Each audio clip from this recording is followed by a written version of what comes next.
1절에서 8절입니다.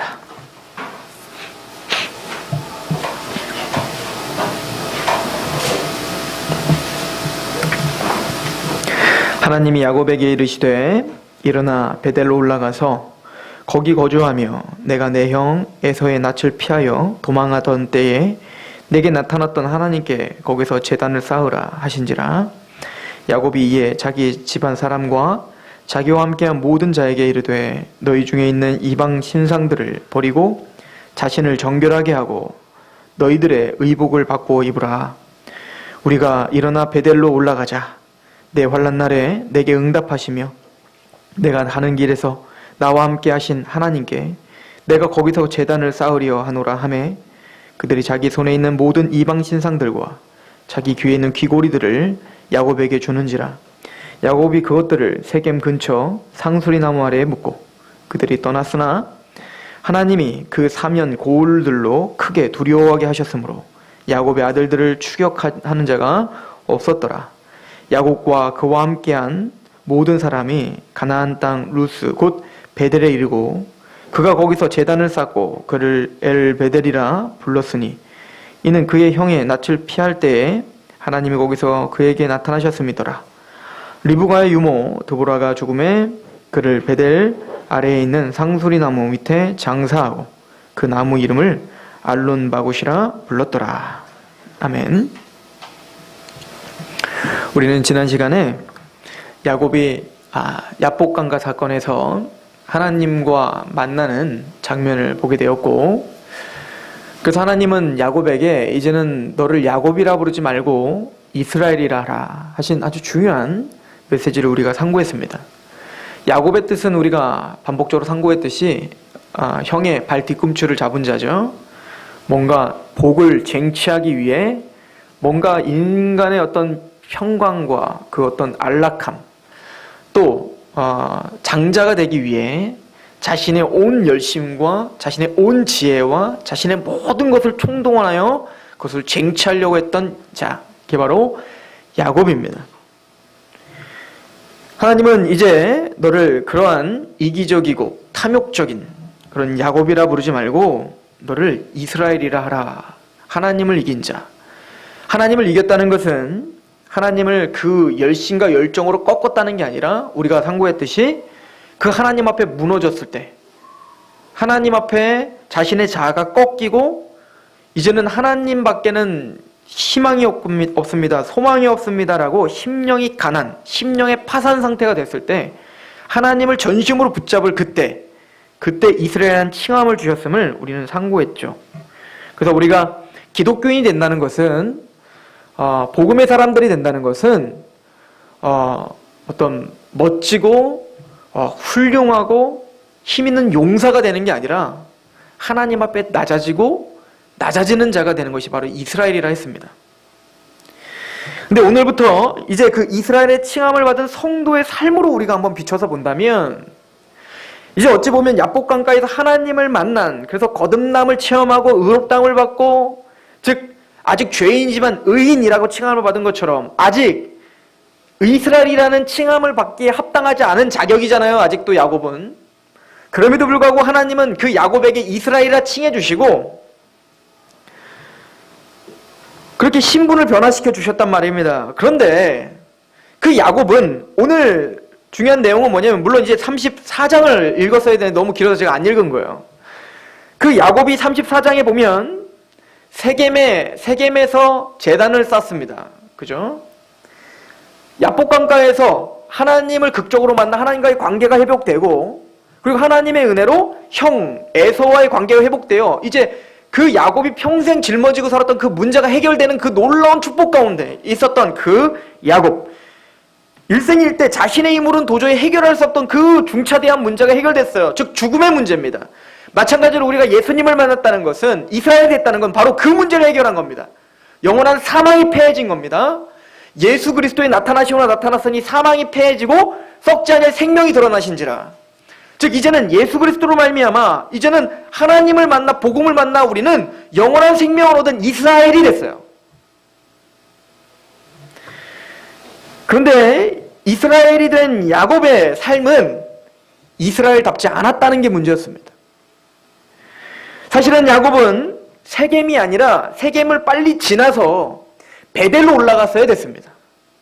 왜냐면 곤란 중에, 환란 중에 형을 떠나 피해 도망가다가 그 환란 중에 하나님을 만났던 그곳, 그리고 그 사닥다리를 보였던 그곳, 하나님의 언약이 선포됐던 그곳, 나를 만약에 이곳으로 다시 데려오신다면 당신은 나의 하나님이 될 것입니다 라고 했던 그곳, 내가 이곳에서 제단을 쌓겠습니다 라고 했던 그곳. 야곱은 이스라엘로 변화됐지만 여전히 옛사람의 모습을 갖고 있는 거예요. 그리고는 하나님과 약속한 그 언약을 잃어버린 겁니다. 즉 자신이 하나님께 약속한 그 서원을 잊어버린 겁니다. 그리고 세겜 땅에 살만하니까 세겜의 추장이었던 하몰에게서 땅을 산 거예요. 내 소유로 만들어버린 겁니다. 그리고는 그 땅에서 살기 시작하는 거예요. 그 세겜 땅에서 대단히 큰 곤란함을 드디어 야곱이 겪습니다. 이게 34장의 말씀인데요.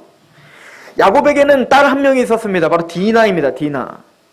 근데 그 딸이 이제는 그 땅이 이제 자기네 땅이 됐으니 좀 마실을 나가봤겠죠. 그래서 그 세겜의 땅에 있는 여인들이 보고 싶은 거예요. 그래서 그 여인들이랑 좀 놀고 싶은 거죠. 친구를 찾으러 잠깐 나갔는데 그 하몰이라고 하는 추장의 아들 세겜이라고 하는 자가 그 디나가 너무 좋은 겁니다.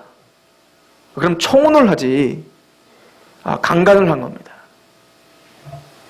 야곱은 큰 충격에 빠진 겁니다.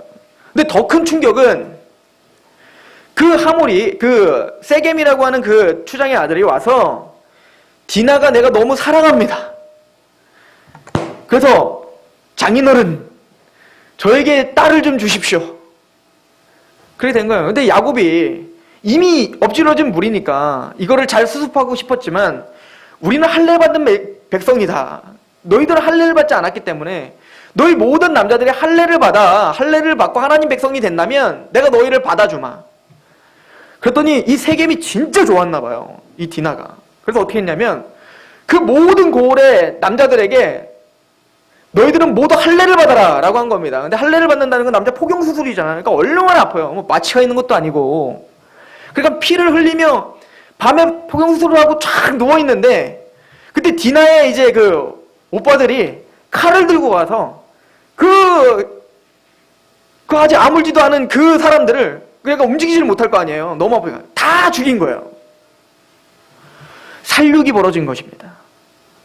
야곱은 하룻밤 사이에 자기가 어떻게 할 수도 없는 곤란에 빠진 거예요. 왜냐면 야곱이 진짜 겁냈던 것은 지금 이 세겜의 남자들을 다 죽였기 때문에 그 옆 고을들이 있잖아요.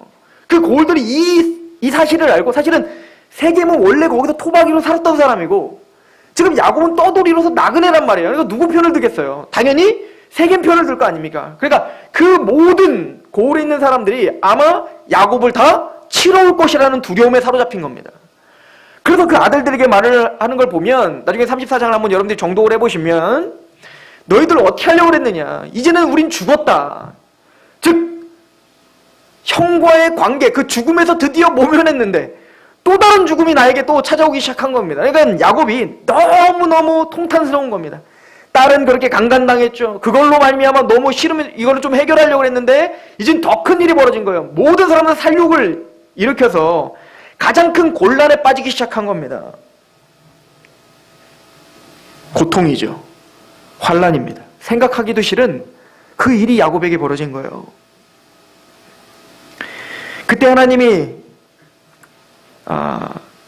야곱에게 나타나셔서 말씀하신 것은 창세기 35장 1절에 하나님이 야곱에게 이르시되 일어나 베델로 올라가서 거기 거주하며 내가 내 형 에서의 낯을 피하여 도망하던 때에 내게 나타났던 하나님께 거기서 제단을 쌓으라 하신지라.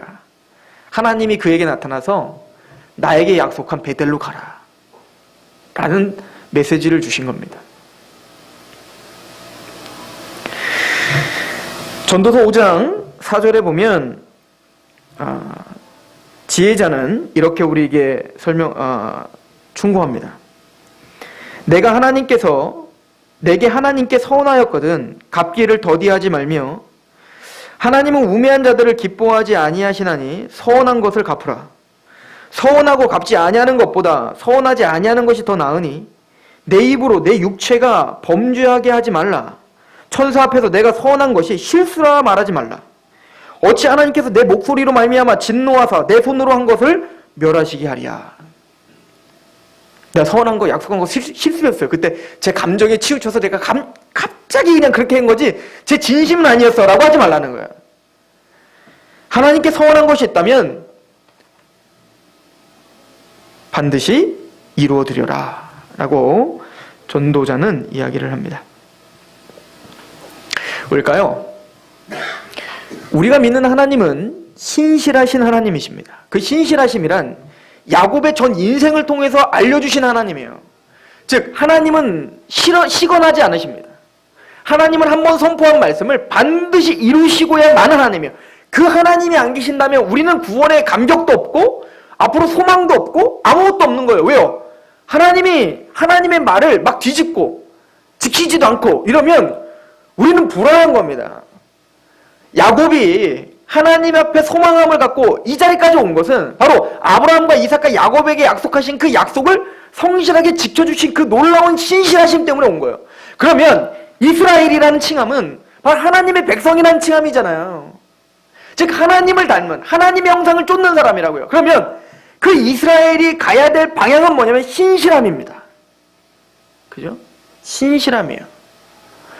그래서 하나님은 야곱에게 그 신실함을 요구하는 겁니다.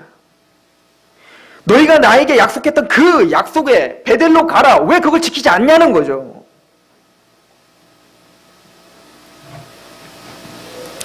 야곱에게는 징계였습니다. 히브리서 12장에 보면 징계 없는 자는 사생자요 친아들이 아니라고 말을 합니다. 히브리서 12장 9절에 또 우리 육신의 아버지가 우리를 징계하여도 공경하였거든 하물며 모든 영의 아버지께 더욱 복종하며 살려 하지 않겠느냐? 그들은 잠시 자기의 뜻대로 우리를 징계하였거니와 우리 하나님은 우리의 유익을 위하여 그의 거룩하심에 참여하게 하시느니라. 하나님은 야곱의 유익을 위하여 징계하셨고 그 징계로 말미암아 하나님은 신실함을 받아내시고야 마는 겁니다. 시편 119편에 그 시편의 기자는 73절부터 이렇게 고백을 합니다. 주의 손이 나를 만들고 세우셨사오니 내가 깨달아 주의 계명을 배우게 하소서. 주를 경외하는 자들이 나를 보고 기뻐하는 것은 내가 주의 말씀을 바라는 까닭입니다. 여호와여 내가 알거니와 주의 심판은 의로우시고 주께서 나를 괴롭게 하심은 성실하심 때문입니다. 야곱을 그렇게 괴롭게 하시는 이유는 이스라엘 됐기 때문에 그렇습니다. 야곱이 이스라엘 되기 전과 야곱이 이스라엘 된 이후의 삶은 이제 180도 달라지게 됩니다. 야곱이 야곱이었을 때는 하나님이 절대 그를 이렇게 직접적으로 간섭하지 않으셨음을 여러분들은 지금까지 봤을 거예요. 그냥 일을 저지르면 하나님 앞에 신실하지 못하면 하나님의 약속을 의지하지 못하면 그냥 내버려 두셨어요. 그리고 하나님이 알아서 봉합하며 쫓아다녔어요. 그런데 지금은 다릅니다. 이스라엘이 이제는 하나님과의 약속을 어기고 세겜에서 제단을 쌓자 하나님은 베델로 옮기기 위하여 이제는 직접적인 손길을 그에게 뻗치기 시작합니다. 왜냐하면 이스라엘이기 때문에 그렇습니다. 이게 세상과 구원받은 자의 다름이에요. 이런 징계와 이런 간섭이 없다면 그는 친아들이 아닙니다. 내가 내 멋대로 살고 거짓말하고 내 뜻대로 살고 아무렇게나 해도 모든 범죄를 저질러도 그냥 다 잘되고 평탄하고 형통하고 그래서 돈만 많이 벌고 그래서 그 돈으로 하나님께 11조 많이 내고 그래서 내가 돈도 많이 내고 헌신도 많이 하고 그리고 여전히 세상에서는 그렇게 거짓되게 살아간다면 그건 복이 아니라 저주요 구원받지 않았다는 증거입니다. 하나님은 자신의 친아들을 성실하게 징계하십니다. 성실하게 만지시고 이스라엘을 이스라엘답게 하시기로 하나님은 결정하십니다. 그래서 야곱의 인생과 이스라엘의 인생은 다른 거예요.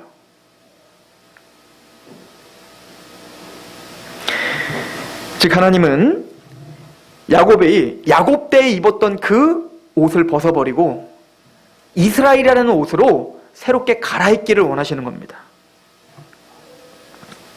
오늘 본문을 보십시오. 그래서 이 말씀을 들은 이 야곱이, 하나님의 이 책망을 받은 이 야곱이 이제는 그 온 가족을 불러놓고 이렇게 이야기를 합니다. 2절. 야곱이 이에 자기 집안 사람과 자기와 함께한 모든 자에게 이르되 너희 중에 있는 이방 신상들을 버리고 자신을 정결하게 하고 너희의 의복을 바꾸어 입으라. 여러분, 야곱이 라반네 집에서 도망 나올 때 뭘 들고 나왔죠? 드라빔을 들고 나왔죠? 그때 하나님 책망 안 하셨어요. 그냥 묵인하시고 도망가고 있는데 야 잠깐 서봐, 너 드라빔 갖고 있지? 누가 그거 갖고 와래? 그렇게 하시지 않고 그냥 숨겨주시고 보호해주시고 그냥 통과시켜주셨다고요. 그러나 지금은 달라요. 아까도 말했지만 이스라엘이기 때문에 그렇습니다. 이제는 하나님은 그들이 갖고 있었던 우상 숭배를 그냥 보시지 않습니다. 이제는 아프지만, 하나님도 그 일을 하고 있는 게 아프지만 그에게서 우상을 뺏어야 됩니다. 야곱은 이걸 알고 있었던 겁니다. 이게 구원받은 자의 나음이에요. 뭐냐면 지금 성경을 통해서 우리에게 보여주는 것은, 성도라는 것은, 이스라엘이라는 것은 완벽하지 않다는 거예요. 이스라엘이 된 야곱과 온 가족이 뭘 갖고 있다는 거예요? 우상을 갖고 있을 수 있다는 겁니다. 즉 하나님의 백성, 구원받은 하나님의 백성들이 완전하지 않다는 거예요. 우리는 여전히 뭘 갖고 있다는 겁니까? 우상을 갖고 있다는 거예요. 또 여전히 하나님 앞에 신실하지 못하다는 겁니다.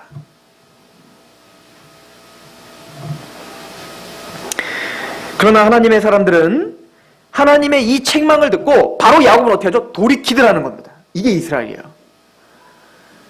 다윗이 밧세바와 간음을 저지르고 살인을 저지르기까지 그런 죄악을 범했지만 그 다윗의 나음은 나단이 책망을 했을 때 강팍하게 굴지 않았고 나단의 책망을 통해 자신의 죄를 고백하며 돌이키더라는 겁니다. 이게 성도예요.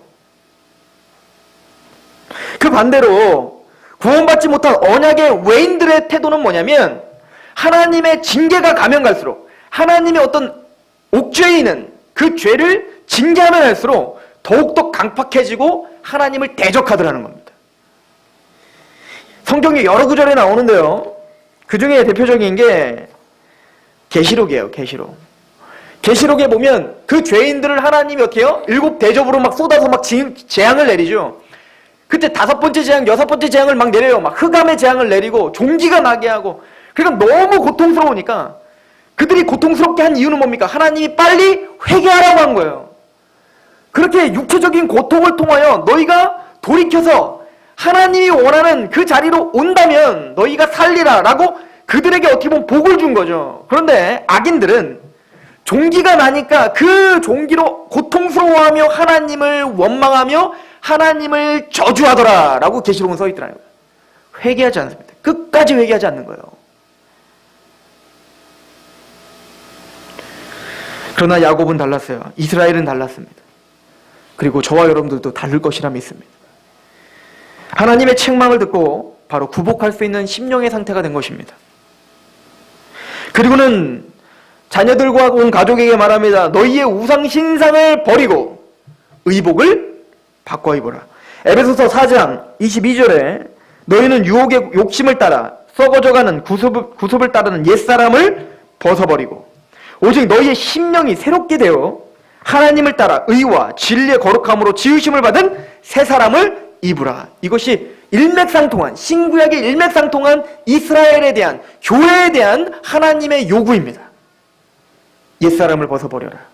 세상을 의지했던 것, 너희들이 나를 치장하려고 했던 것, 나를 의존하려고 했던 것, 너의 아짐으로 살려고 했던 그 옛사람을 벗어버려라. 우상을 벗어버려라. 그리고 새 옷을 입어라. 이스라엘답게 되라. 이것이 하나님이 이스라엘에게 주신 메시지입니다.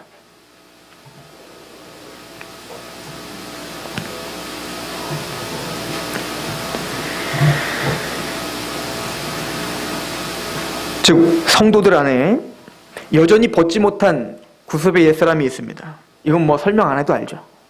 우리를 돌아보면, 나의 삶을 한번 돌아보면 우리가 얼마나 세속적인 사람인지 압니다. 평생 그럴 거예요. 그거에 비통해야 하고, 야곱이 온 가족을 불러 우상을 버리고 새로운 옷으로 갈아입자, 정결하게 하여 새 입으로 가여라 입자 라고 호소하는 것처럼 우리는 우리 자신에게 호소해야 됩니다. 종성아, 네가 하나님의 백성이 되었으니, 네가 그 구속의 은혜로 예수 그리스도의 그 거룩한 옷을 덧입은 성도이니 너의 우상을 버리고 정결하게 하고 그리스도의 옷으로 덧입자. 거룩한 하나님의 말씀의 옷으로 덧입는 것이 마땅하다라고 스스로에게 선포하셔야 됩니다. 우리에게 있어서 우상이 무엇입니까? 꼭 불교와 이슬람과 여러 잡신들을 섬겨야 우상입니까? 그렇지 않음을 우리는 여러 성경을 통해서 봅니다. 대표적으로 사무엘상에 보면 사무엘이 사울에게 책망하는 장면이 나옵니다. 사울은 아말렉과의 전투에서 지금 아말렉이 다가오고 있는데 지금 하나님에게 제사를 드려줄 사무엘이 너무 늦게 오는 겁니다. 사무엘이 잘못한 것 같아요. 그래서 사울은 자신이 제사를 드려버렸어요. 그리고 핑계를 댑니다. 하나님의 백성들, 하나님의 군대가 멸절당할까봐 너무나 급해서 자기가 제사를 드렸습니다. 즉 자신이 아니었으면 하나님도 실패했다는 거죠. 또 하나는 아말렉과의 전투에서 하나님은 모두를 멸절시켜라고 했는데 사울은 가장 좋은 것들만 남겼어요. 그리고 사무엘이 물어도 왜 그걸 남겼습니까? 내가 이걸 나 때문에 남긴 게 아니라 이 좋은 거 괜히 이거 버리면 아깝잖아요. 그러니까 이거 하나님께 드리려고 내가 남겼죠. 우리는 그렇게 어찌 보면 핑계를 댈 수도 있습니다. 그때 사무엘이 사울에게 한 말입니다. 사무엘상 15장 22절. 사무엘이 이르되 여호와께서 번제와 다른 제사를 그의 목소리를 청종하는 것을 좋아하신 것 같이 좋아하시나이까? 순종이 제사보다 낫고 듣는 것이 순양의 기름보다 낫습니다. 당신이 그냥 종교적으로 막 제사를 드리고 순양을 드리는 거 그거보다도 하나님의 말씀에 순종하는 걸 원하십니다. 이는 거역하는 것은 하나님의 말씀을 순종하지 않고 말씀을 거역하는 것은 점치는 죄와 같고 완고한 것은 사신 우상에게 절하는 죄와 같습니다. 그러니까 하나님의 말씀에 굴복하지 못하고 내 자아의 판단대로 내 뜻대로 행하면서 내 삶은 여전히 그러면서 예배는 드리고 뭐 헌물도 내고 뭐 전도도 하고 그럴듯한 종교적 치장을 아무리 한다 할지라도 우상숭배다 라고 성경은 말하는 거예요. 여러분들 제가 막 맨날 무당들을 쫓아가갖고 전 보러 다닌다고 여러분들 상상해 보십시오. 저게 어떻게 보이겠습니까? 기가 막히겠죠. 저 목사가 저거 미쳤구나. 저 우상숭배자 저거. 제가 아무리 설교를 해보십시오. 저거 점집에서 저거 들은 얘기 하나 보다 저거. 하나님의 말씀을 듣지 않는 것이 점 보는 것과 같다. 이건 구약과 신약 동일한 이야기입니다. 골로새 3장 5절에 그래서 그러므로 땅에 있는 지체를 죽이라. 곧 음란과 부정과 사욕과 악한 정욕과 탐심이니 탐심은 우상숭배니라. 우리는 우상숭배를 갖고 사는 거예요. 하나님은 그 우상숭배를 버리고 너를 정결케 하라. 그리고 새 옷을 입으라 라고 이야기하고 계시는 것입니다.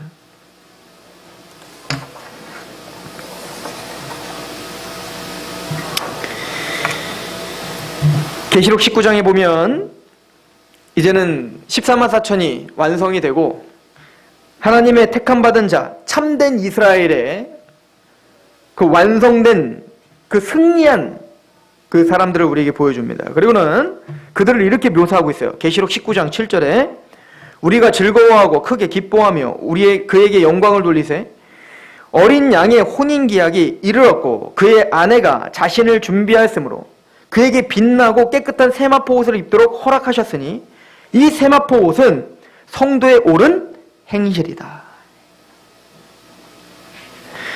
꼭 성도는 결혼하기로 결정이 돼요. 이제 혼인날을 기다리고 있는 거예요. 그래서 혼인식 하기 전에 이제 그 결혼식 하기 전에 다들 막 턱시도도 입어보고 그죠? 그런 것처럼 신부가 뭡니까? 신부화장도 하고 그리고 예쁜 드레스도 입고 부케도 막 만지작거리면서 이제 신랑이 오기를 기다리고 있는 그 모습을 상상해 보십시오. 함부로 있을 수 없죠. 가장 이쁜 모습으로 있어야 되잖아요. 가장 아름다운 모습으로 있어야 되잖아요. 가장 정결한 모습으로 있어야 되잖아요. 그 신부 옷을 입고 막 나이트를 간다고 생각해보세요. 즉 하나님의 백성들은 바로 다시 오실 예수 그리스도, 다시 오실 신랑이 오실 때 그렇게 신부가 그 신랑을 기다리는 것과 같이 그렇게 자신의 옳은 행실로 준비하고 있는, 그게 바로 교회고 그게 바로 성도다, 그게 바로 이스라엘이다 라고 성경은 가르쳐주고 있는 것입니다. 야곱이 참 멋있어요. 그래서 이 책망을 듣고 야곱이 바로 이렇게 합니다. 우리 창세기 35장 3절 보세요. 우리가 일어나 베델로 올라가자. 내 환난 날에 내게 응답하시며 내가 가는 길에서 나와 함께 하신 하나님께 내가 거기서 제단을 쌓으려 하노라 하매 그들이 자기 손에 있는 모든 이방 신상들과 자기 귀에 있는 귀고리들을 야곱에게 주는지라. 야곱이 그것들을 세겜 근처 상수리 나무 아래에 묻고 그들이 떠났으나 하나님이 그 사면 고을들로 크게 두려워하게 하셨으므로 야곱의 아들을 추격하는 자가 없었더라. 여기서 세겜의 근처에 상수리 나무가 있는데 그 상수리 나무 아래 땅을 파가지고 거기다가 모두 우상과 귀고리들을 다 빼가지고 묻고 떠나더라. 이 상수리 나무는 예전에 창세기 강의 초반에 한번 강의했던 것 같은데 상수리 나무는 우상 숭배를 하고 있는 지역이에요. 그러니까 우상 숭배하는 바로 그 나무 아래 밑에서 우상 숭배하는 곳입니다. 왜냐하면 상수리 나무는 굉장히 그 풍성한 나무잖아요. 그래서 번영을 상징합니다. 풍성한 열매를 상징한단 말이에요. 그래서 이 바알 숭배나 아세라 숭배나 여러 잡신들을 숭배하는 자들은 우리 인생의 번영, 육체적인 번영을 위해서 그 상수리 나무 아래에 앉아갖고 거기서 뭡니까? 인생의 어떤 번영을 추구하는 거예요. 하나님이 아닌 내 인생을 추구하고 내 인생을 위해서 자기 신앙을 하는 곳이 바로 이 상수리 나무 아래였어요. 그 우상 숭배하는 지역에 자신의 우상과 그 귀고리는 뭡니까? 자기를 치장하는 자기 사랑을 버리고 거기다가 묻어버리고 떠나더라. 이것이 이스라엘이 보여주는 삶의 태도였단 말입니다. 이사야서에는 상수리 나무에 대해서 이렇게 말합니다. 이사야서 1장 21절에 신실하던 성읍이 어찌하여 창기가 되었는고 정의가 거기에 충만하였고 공의가 그 가운데에 거하였더니 이제는 살인자들 뿐이라. 창기가 됐구나. 하나님의 백성들이 창기가 됐구나. 그럼 창기가 됐다는 말이 뭘까요? 22절 내 은은 찌꺼기가 되었고 내 포도주는 물이 섞였다. 여호와를 숭배했던 그 순수했던 신앙이 섞여버린 거예요. 세상을 숭배하는 바알 숭배와 만몬과 섞여버렸다는 얘기입니다. 24절을 보십시오. 그러므로 주 만군의 여호와 이스라엘의 전능자가 말씀하시되 슬프다. 내가 장차 내 대적에게 보응하여 내 마음을 편하게 하겠고 내 원수에게 보복하리라. 내가 또 내 손을 내게 돌려 내 찌꺼기를 잿물로 씻듯이 녹여 청결하게 하며 내 혼잣물을 다 제하여 버리고. 무슨 얘기죠? 너희가 그렇게 세상과 섞여있는 만몬과 섞여있는 하나님 숭배와 만몬 우상 숭배가 섞여있는 그것을 내가 정결하게 잿물로 싹 씻겨갖고 혼한 물을 다 제거해서 너를 정결한 그런 신부로 만들어 버릴 거야 라고 이야기한다고요. 멋있어 보이죠? 욥도 이렇게 고백했죠. 연단을 받아 거룩하게 한다는 정금과 같이 내게 나오리라 이러잖아요. 고난을 통하여 나를 정금과 같이 나오게 하시겠습니다. 멋있죠? 근데 이게 고통이에요. 이게 얼마나 아픈지 모릅니다. 정금으로 만들기 위해 가장 뜨거운 불로 연단을 해야 됩니다. 그런 29절에 이렇게 말합니다. 너희가 기뻐하던 상수리 나무로 말미암아 너희가 기뻐하던 상수리 나무로 말미암아 너희가 부끄러움을 당할 것이요 너희가 택한 동산으로 말미암아 수치를 당할 것이며 너는 잎사귀 많은 상수리 나무 같을 것이요 물 없는 동산 같으리니 강한 자는 사모라기 같고 그의 행위는 불티 같아서 함께 탈 것이나 끌 사람이 없으리라. 예수님께서 우리에게 두 주인을 섬길 수 없다라고 하신 것처럼 만몬과 하나님은 같이 섬길 수 없습니다.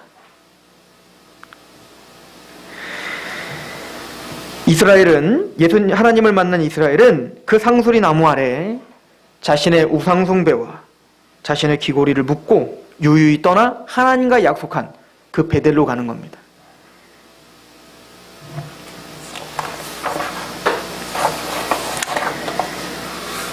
저는 오늘 말씀을 통하여서 구원받은 성도들에게 완벽하지 않음을 먼저 알게 하고 싶습니다.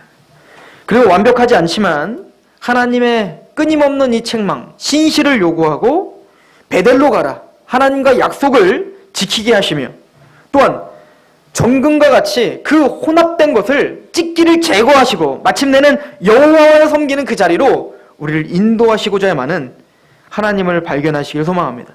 그리고 우리의 인생을 이 잣대로 해석하시길 소망해요. 우리가 야곱입니까? 아니면 이스라엘입니까? 여러분들이 죄인입니까? 아니면 의인입니까? 여러분들은 세상 사람입니까? 아니면 하나님의 나라 사람입니까? 그럼 하나님이 여러분들을 어떻게 대우하셔야 되겠습니까? 하나님이 여러분들의 인생을 어떻게 인도하셔야 되겠습니까? 저는 계시록에서 말한 것처럼 이 사람은 여자와 더불어 더럽히지 아니하고 순결한 자라, 이 칭함이 저 여러분들의 것임을 믿습니다. 기도하겠습니다. 하나님 아버지, 너무나 감사합니다. 우리를 야곱이라 부르지 않고 이스라엘이라 칭해 주신 하나님, 교회라 불러주시고 의인이라 불러주셨지만 여전히 우상을 갖고 있고 정결하지 못하며 구습의 옛사람을 벗어버리지 못하는 우리를 용서하여 주시옵소서. 세상에 매몰되어 살아가 그것이 왜 우상인지, 왜 이것을 버려야 되는지조차 이해하지 못하고 이 고통과 고난이 싫어 하나님을 원망했던 우리를 용서하시옵소서. 하나님은 성실하게 우리를 대우하시며 우리를 이스라엘답게 만드실 것임을 믿습니다. 야복강가에서 극적으로 하나님을 만나게 하시며 마침내는 하나님의 이름으로 세상을 축복하는 자리까지 섰던 야곱이 이스라엘 된 것처럼 하나님의 백성들을 그렇게 정결한 신부로 준비시키고 마침내는 그 영원한 영광스러운 기쁨의 옷을 입어 순결한 자라, 흠이 없고 거룩한 자라 칭해 주실 하나님을 기대합니다. 우리 성도들 하나님이 강하게 인도하시고 우리 성도들을 그렇게 거룩한 신부로 만져주시옵소서. 예수 그리스도의 이름으로 감사하며 기도합니다. 아멘. 찬양합시다.